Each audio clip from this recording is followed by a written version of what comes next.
नमस्कार, मैं अब्दुल नबी हसन स्वागत करता हूं आपके बेहद पसंदीदा शो खबर दिन भर में। पूरा दिन गुजरा खबरों की हलचल में, कौन सी खबर रही सबसे बड़ी और किसने बदला देश की दुनिया का मिजाज।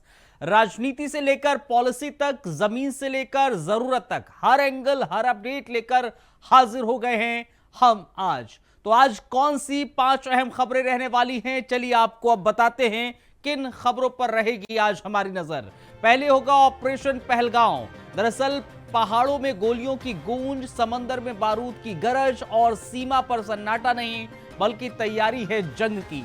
पाकिस्तान ने नापाक चाल चली, लेकिन भारत ने जमीन से लेकर समंदर तक जवाब देने की ठान ली है। अब सवाल ये नहीं है कि हमला किसने किया, अब जवाब मिलेगा कहां और कैसे।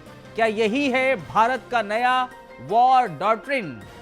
और आखिर क्या है ऑपरेशन पहलगांव, बताएंगे आपको पूरी एक्सक्लूसिव डिटेल्स के साथ। इसके अलावा दूसरी अहम खबर दरअसल जो रहने वाली है वो है जाति जनगणना से जुड़ी हुई। अब सियासत में नया नंबर गेम शुरू हो गया है। आंकड़े बोलेंगे और वो बताएंगे कौन कितना ताकतवर है। जो कभी सिर्फ वोट बैंक कहा जाता था, अब वो सरकारी दस्तावेजों में दर्ज होने जा रहा है। हाँ, ओबीसी की गिनती होगी, इसके साथ शुरू होगा ऑपरेशन जाति जनगणना। आखिर क्या है इसका राजनीतिक मतलब, बताएंगे आपको आगे डिटेल में।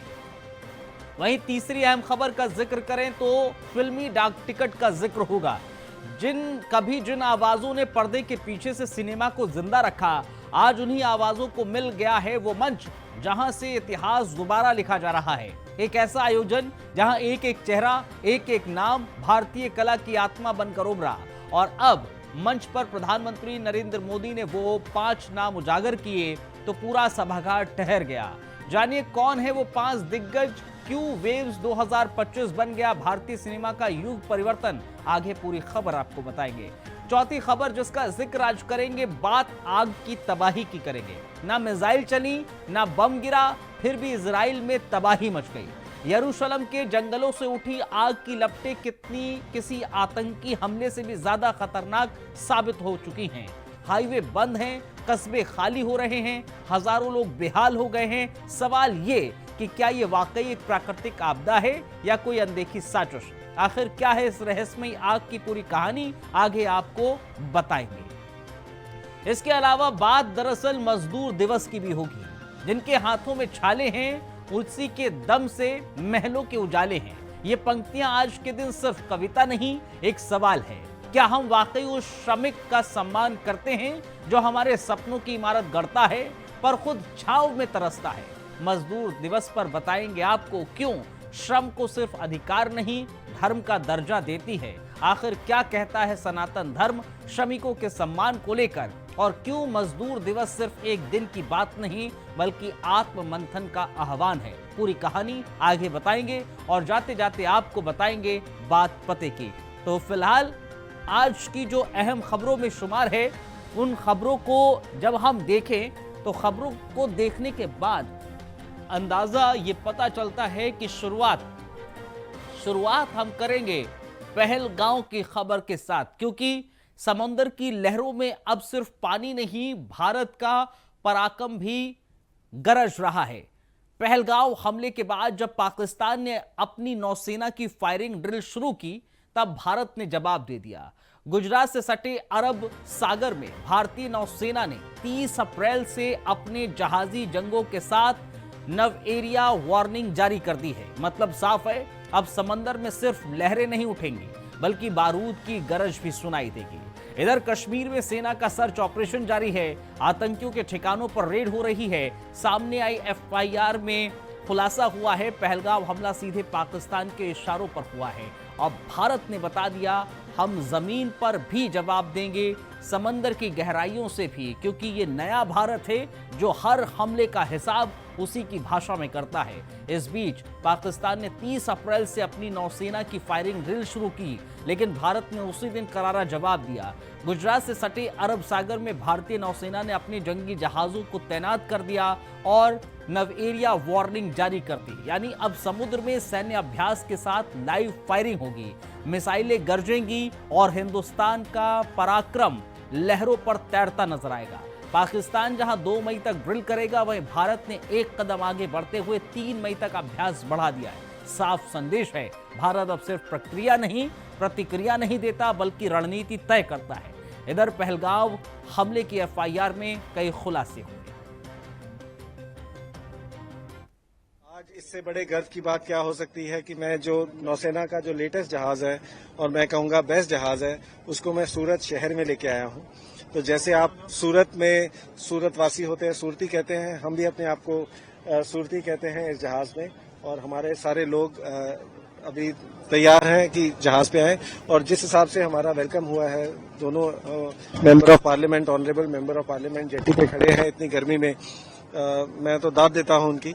एंड भी बहुत गर्व की फीलिंग है मेरे लिए। खासियत क्या है, थोड़ा सा ये जहाज भारतीय नौसेना का डिस्ट्रॉयर श्रृंखला में आता है, जिसका जो मल्टी मिशन के लिए होता है। चाहे जो हमारा टारगेट हो, चाहे पनडुब्बी हो या दुश्मन का जहाज हो या दुश्मन का एयरक्राफ्ट हो, उन सबको ये इसमें इतनी क्षमता है कि उन सबको टारगेट कर सकता है। आई थिंक आज बात करने का मौका है सिर्फ कि आईएनएस सूरत जहाज में आया है, सूरत एट सूरत। और बाकी बाहर जो भी हो रहा है होता रहेगा, उसमें हमारा ध्यान नहीं है। हमारा ध्यान है कि आज सूरत वासियों के लिए अपने जहाज को खुला रखें ताकि वो आके देखें। और भारतीय नौसेना ने ये रियलाइज किया कि जो मैरीटाइम लेगेसी है सूरत शहर की, पहले सारा ट्रेड भारत का यहीं से होता था, पहले जो हमारे जहाज बनते थे वो यहाँ से बनते थे। So we just want to honour the legacy. और आज के दौर में जो सूरत है, इतना प्रोग्रेसिव शहर है, smart city, diamond city, textiles, जो लोग हैं वो एंटरप्रेन्योर्स हैं, उनमें जो एटीट्यूड है उसी को हम सब ट्राई करते हैं कि हम भी ऐसी क्वालिटीज अपने में रखें। और हमारा भारतीय नौसेना पोत जो सूरत है वो भी स्मार्ट शिप और अच्छा जहाज, क्लीन शिप। तो अब आपको ग्राफिक्स के जरिए समझाते हैं आपकी बात समुद्र में स्ट्राइक कैसे होगी। उरी हमला 18 सितंबर 2016 को हुआ। 11 दिन के बाद जमीन से सर्जिकल स्ट्राइक की गई 28 सितंबर 2016 को। फिर पुलवामा हमला हुआ 14 फरवरी 2019 को। 12 दिन के बाद बालाकोट एयर स्ट्राइक की गई 26 फरवरी 2019 को। अब पहलगाम हमला हुआ है 22 अप्रैल 2025 को। अब नेवी की वाटर स्ट्राइक की बारी है। जाहिर तौर पर इसकी भी एक समय निर्धारित हो जाएगा, तारीख निर्धारित हो जाएगी। इसके अलावा एक और अहम, भारत का पाक पर एक्शन कैसा है। एयर स्पेस बंद कर दिए गए हैं, नो एंट्री है। पाकिस्तान वीजा रद्द कर दिया गया है, पाकिस्तानी बॉर्डर्स सील कर दिए गए हैं। ये दरअसल देखने को मिल रहा है, सिंधु समझौता सस्पेंड कर दिया गया है। ये भारत का एक्शन नजर आता है। युद्ध की आहट, पाक में घबराहट कैसे है। 3 घंटे की पीएम की 5 बैठकें होती हैं, एक्शन की फुल तैयारी होती है। पाक की हवाई घेराबंदी की जाती है, 23 मई तक एयर स्पेसेस बंद कर दिए गए हैं। पाकिस्तान में भारी खौफ नजर आता है। अमेरिका के आगे पाकिस्तान की रोना देखने को मिलता है, मदद की गुहार लगाते हैं। इसके अलावा 22 अप्रैल जम्मू कश्मीर के पहलगाम में खामोशी शाम होती है, तभी गूंजती हैं गोलियों की आवाज और घाटी खून से लाल हो उठती है। यह कोई आम आतंकी हमला नहीं था, ये एक प्लान था, एक कोडेड मिशन जिसे अंजाम देने आए थे वो चेहरे जो अब एनआईए की नजर में हैं। जी हां, पहलगाम आतंकी हमला जिसने पूरी घाटी को हिलाकर रख दिया, अब एनआईए की बारीकी से जांच के घेरे में है। हमले के 10 दिन बाद नेशनल इन्वेस्टिगेशन एजेंसी के डीजी सदानंद दाते खुद मौके पर पहुंचे। पूरे 3 घंटे तक उस जमीन को खंगालते रहे जहां से मौत का खेल खेला गया। सवाल ये नहीं है कि हमला कैसे हुआ, सवाल ये है कि आतंकी कहां से आए, कहां छिपे और फिर कहां निकल गए बिना किसी सुराग के। लेकिन अब ये गुत्थी सुलझी नहीं है, बल्कि सुलझाई जा रही है। दरअसल एनआईए की ऑपरेशन एक्सपोज के तहत सूत्रों के मुताबिक आतंकियों की एंट्री और एग्जिट पॉइंट्स की जांच शुरू हो चुकी है। Drone footage, satellite image, local intelligence और सीआरपीएफ इनपुट्स सब कुछ मिलाकर तैयार हो रहा है एक ऐसी स्क्रिप्ट जिसमें कई परतें होने वाली हैं। हर परत के पीछे एक चेहरा होगा जो इस साजिश का हिस्सा था। एनआईए के डीजी ने सीआरपीएफ के साथ की एक गहन बैठक की, हर बात नोट की और गोली किस दिशा से चली, हमलावरों ने कितनी देर तक वारदात को अंजाम दिया। सबसे अहम वो था कि वो रास्ता जिससे वो फरार हुए, बेसुरन घाटी, यानी कि वो इलाका जो कभी टूरिस्ट हॉट स्पॉट हुआ करता था, अब एनआईए के नक्शे पर है, रेड जोन के रूप में। वहीं से मिलते हैं वो क्रूशियल सुराग, कुछ जले हुए कागज, पर्चियां, एक टूटा हुआ कम्युनिकेशन डिवाइस और एक लेंस कैप जो शायद उस कैमरे का था जिससे आतंकियों ने हमला रिकॉर्ड किया। चश्मदीदों से पूछताछ की गई है, उन ग्रामीणों से जिन्होंने देखा वो साए जो पहाड़ों से उतरे और खून की बारिश करके चले। एनआईए के आईजी, डीआईजी और एसपी रैंक की टीमें सीधे कंट्रोल ले चुकी हैं। हर एक डेटा पॉइंट को मिलाया जा रहा है, हर एक फोन सिग्नल्स को डिकोड किया जा रहा है। ये हमला सिर्फ हथियारों से नहीं किया गया, बल्कि ये हमला टेक्नोलॉजी और मनोविज्ञान से किया गया, ये कहना है एनआईए के वरिष्ठ अधिकारी का। और इस हमले के बाद से भारत पाक रिश्तों में तलखी अब शब्दों से निकलकर कार्रवाई तक आ पहुंची है। सिंधु जल समझौता निलंबित हो गया है, पाकिस्तान विमान के लिए एयर स्पेस बंद हो गया है, अटारी बॉर्डर पर वीजा धारकों की वापसी हो गई है। ये सिर्फ जवाब नहीं, ये चेतावनी है। और अब भारत सिर्फ साजिश के टुकड़े नहीं जोड़ रहा है, भारत अब दुश्मनों के मंसूबों को बेनकाब करने चला है। ये सिर्फ जांच नहीं, ये एक मिशन है देश की सुरक्षा के लिए, कश्मीर की शांति के लिए और उन मासूम जिंदगियों के खातिर जो इस हमले में उजड़ गए। अब गेंद एनआईए के पाले में है और एक एक सुराग, एक एक तस्वीर, एक एक गवाही सब मिलकर बता रहे हैं आतंकी चाहे जितना भी मास्क पहन ले, सच के कैमरे उन्हें ढूंढ ही लेंगे।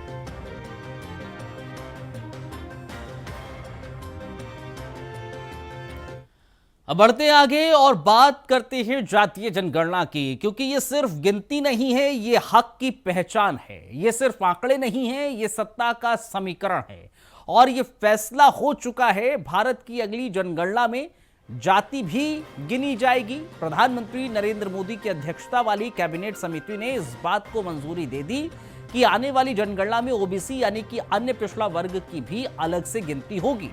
और यही वो फैसला है जिसकी मांग विपक्ष कई वर्षों से कर रहा था। कभी संसद के भीतर नारे लगे, कभी सड़क पर प्रदर्शन हुआ और अब केंद्र सरकार ने आखिरकार हरी झंडी दे दी।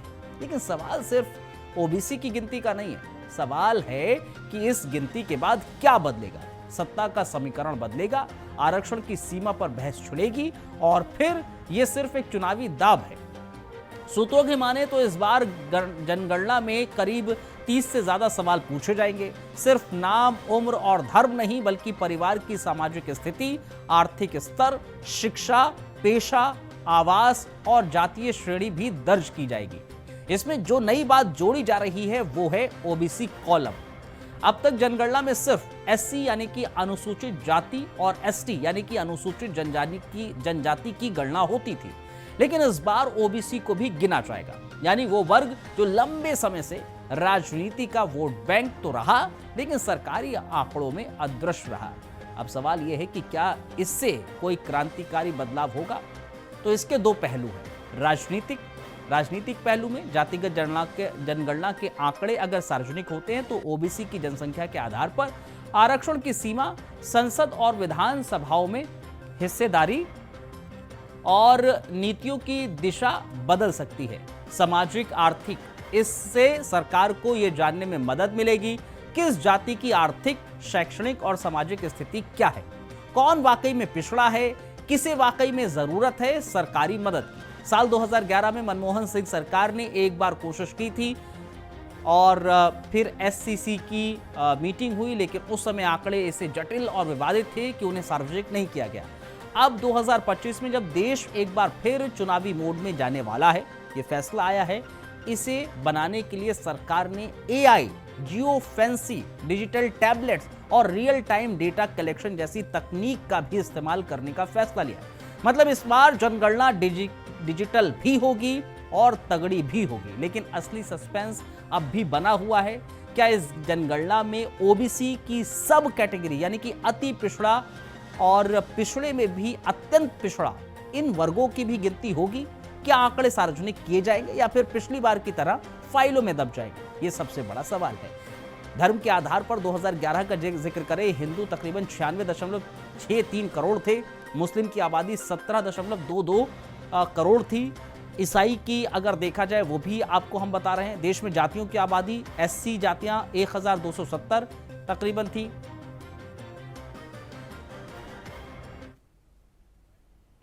भाजपा सरकार को ये चेतावनी है कि अपनी चुनावी धांधली हम लोगों ने आपने समय समय पर इनकी चुनावी धांधली देखी है, चाहे वो मुजफ्फरनगर रहा हो, मुरादाबाद रहा हो, रामपुर रहा हो, करहल रहा हो, फैजाबाद की सीट रही हो, अयोध्या की सीट मिल्कीपुर रही हो, समय समय पर और सीसीटीवी में कैद होते हुए भी इनकी चुनावी धांधली हमने, आपने और जनता ने देखी है।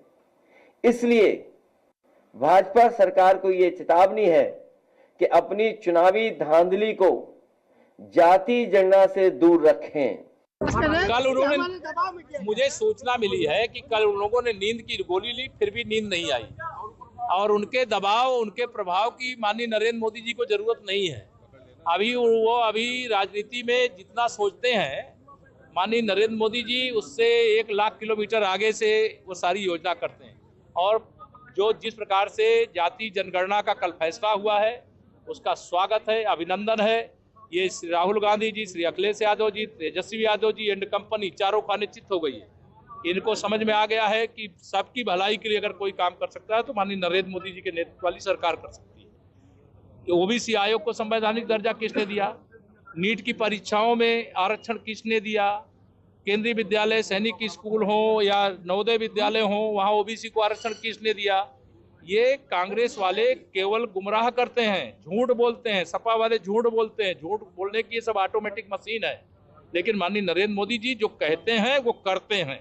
हम सदा कहते थे कि हम जाति जनगणना के खिलाफ नहीं है, सही समय पर सही निर्णय लिया गया है। इसका पूरा सेंसस हो ताकि ये मालूम हो सके कि कौन सी कास्ट डेवलप हुई है, कौन सी कास्ट अंडर डेवलप है, और दूसरा यह है कि फॉरवर्ड कास्ट में कितने वो लोग डेवलप हुए, कितने उसमें डेवलप नहीं हुए हैं। ये बहुत ज़रूरी है एफर्मेटिव एक्शन के लिए और इस देश में इंसाफ करने के लिए, क्योंकि सिर्फ 27% पे आप ओबीसी का रिजर्वेशन रोक दिए हैं, ये नाकाफ़ी है। और कास्ट सेंसस ही इस चीज़ को साबित करेगा कि बैकवर्ड कास्ट इस देश में कितने पीछे हैं, कितना उनसे नाइंसाफ़ी हुई है। तो हम बीजेपी से डिमांड करते हैं कि आप बार बार ये बोलते कि आप क्या बोले, विकसित भारत बोलते, जनधन बोले, फिर आप 370 निकाल दिए, ये सब चीज़ें आप बातें करें, मगर कास्ट सेंसस के ऊपर हमेशा आप पीछे हटते थे। जैसा कि कल राहुल जी ने कहा, हेडलाइन तो दे दिया पर डेडलाइन कहाँ है? डेडलाइन के बिना हेडलाइन में तो प्रधानमंत्री बहुत माहिर हैं। उन्होंने कह दिया जाति शामिल होगा, और राहुल जी ने कल सवाल उठाया, आप एक रोड मैप देश के सामने रखिए। 6 साल से हम इंतजार कर रहे हैं इस जनसंख्या का। आप ही ने 24 दिसंबर 2019 को निर्णय लिया था, तब तो जाति का कोई जिक्र नहीं था। अचानक कल आपने कह दिया कि जाति जनगणना इस जनगणना के जो जनगणना कराया जाएगा उसमें शामिल होगा। वक्त एक छोटे से ब्रेक का है, बने रहिए हमारे साथ।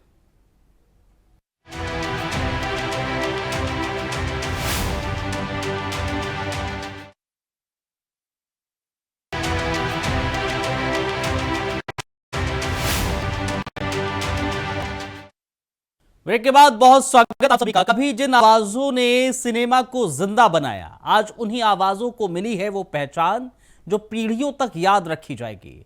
वेव समिट 2025 के मंच पर जब प्रधानमंत्री नरेंद्र मोदी पहुंचे तो सिर्फ एक सम्मेलन का उद्घाटन नहीं हुआ, बल्कि भारतीय सिनेमा के इतिहास का सबसे सुनहरा अध्याय खोला गया।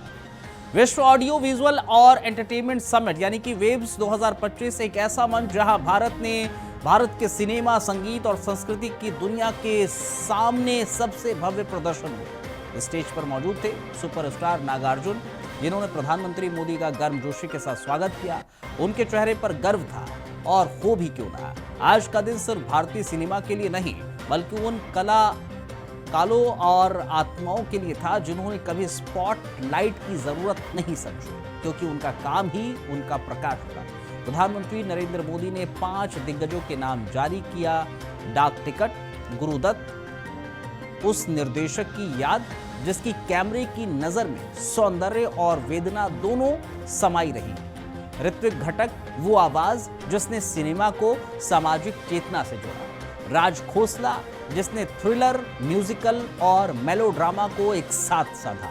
सलील चौधरी, संगीत का वो जादूगर जिसने सुरों में क्रांति की गूंज भर दी। और पी भानुमति, एक अभिनेत्री, गायिका, लेखिका और निर्देशक जो एक संपूर्ण कला सत्ता थी। नागार्जुन ने कहा कि यह समिट भारत की उस भावना का जश्न है जो कला के जरिए दुनिया को जोड़ती है। मैं प्रधानमंत्री मोदी और सूचना प्रसारण मंत्रालय का आभार प्रकट करता हूं, उन्होंने फिर से हमारी विरासत को श्रद्धांजलि दी।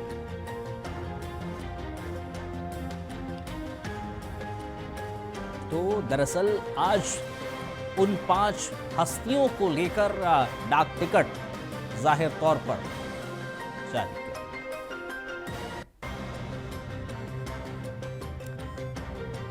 न हमला हुआ, न मिसाइल गिरी और न ही कोई आतंकी दस्तक, लेकिन इजराइल जल उठा। यरूशलेम की पहाड़ियों में धधकी एक आग ने वो कर दिखाया जो ना हमास कर पाया, ना हिजबुल्ला, और इजराइल को घुटनों पर खड़ा कर दिया। इजराइल, वो देश जो हर दिन सीमा पर चौकसी रखता है, जहां सुरंगें खुदाई जाती हैं हमास के खिलाफ, जहां आयरन डोम मिसाइलों को आसमान में ही मार गिराया जाता है, उसी इजराइल को इस बार दुश्मन ने नहीं बल्कि प्रकृति ने घेरा है।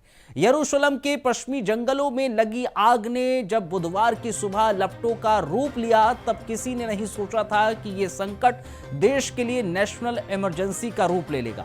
तेज हवाएं, सूखा मौसम और शायद कुछ मानवीय लापरवाही, सबने मिलकर एक ऐसा नरक जाल बना दिया जिससे निकलने में इजराइल को आज पूरी दुनिया की मदद मांगनी पड़ रही। नेतन्याहू की सरकार पहले ही हमास और ईरान के साए में अलर्ट मोड पर थी, लेकिन अब जलते जंगलों ने मोर्चा खोल दिया। ये कोई आतंकी हमला नहीं था, मगर तबाही उससे कम नहीं थी। 120 फायर ब्रिगेड टीम, 12 एयरक्राफ्ट, हजारों दमकल कर्मी, लेकिन लपटे हैं कि थमती नहीं। रूट 1 हाईवे जो तेल अवीव और यरूशलेम को जोड़ता है, वो धुएं के कारण बंद कर दिया गया। 6 कस्बों को खाली करा दिया गया। वीडियो में साफ देखा जा सकता है, लोग धुएं से भरे हाईवे पर पैदल चलने को भी मजबूर हैं। बच्चे, बुजुर्ग, महिलाएं, आंखों में डर, दिलों में दहशत। रक्षा मंत्री इजराइल कार्ड्स को खुद सामने आकर कहना पड़ा, ये नेशनल इमरजेंसी है, हमें सभी संसाधनों को झोंकना होगा, क्योंकि संकट अब सिर्फ मौसम का नहीं, मानवीय भी है। और ये सवाल दरअसल बहुत उठाता है।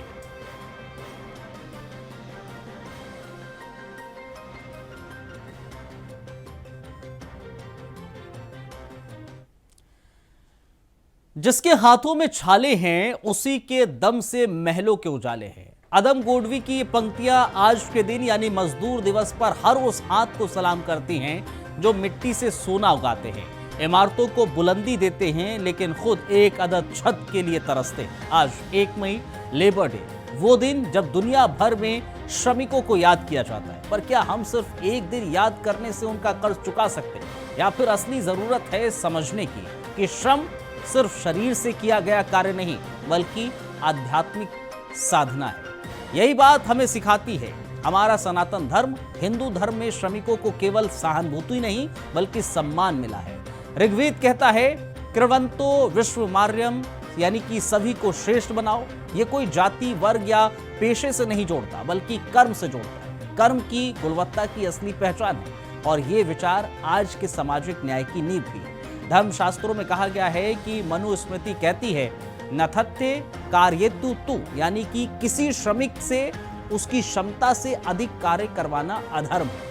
नारद स्मृति कहती है कि जो समय पर मजदूरी नहीं देता है वो पाप का भोगी होता है। आज जब लाखों श्रमिकों को न्यूनतम वेतन, समय पर भुगतान और सामाजिक सुरक्षा नहीं मिलती तो सवाल बहुत उठते हैं।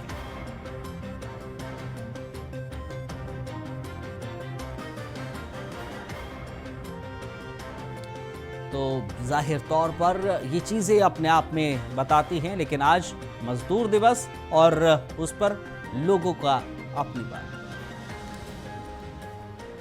चलिए अब जाते जाते आपको बात पते की बताते चलते हैं। बात पते की दरअसल ये है कि जो इंसान हर ठोकर के बाद भी खड़ा रहता है वही इतिहास बदलता है, क्योंकि मुश्किलें कभी इजाजत नहीं लेती, लेकिन हौसला अगर कायम हो तो हर तूफान भी रास्ता बदल देता है। मंजिल हमेशा उसी को मिलती है जो थककर भी चलता रहता है और रुककर भी हार नहीं मानता। यानी कि सार ये है कि हारा नहीं जाता, हार मान ली जाती है, और जिसने मानने से इनकार कर दिया वो असली विजेता है। तो हार मानिए नहीं, हार को हराइए। तो आज का दरअसल यही बात पते की है। फिलहाल इस खास पेशकश में इतना ही। मुझे और मेरी टीम को इजाजत दीजिए। नमस्कार।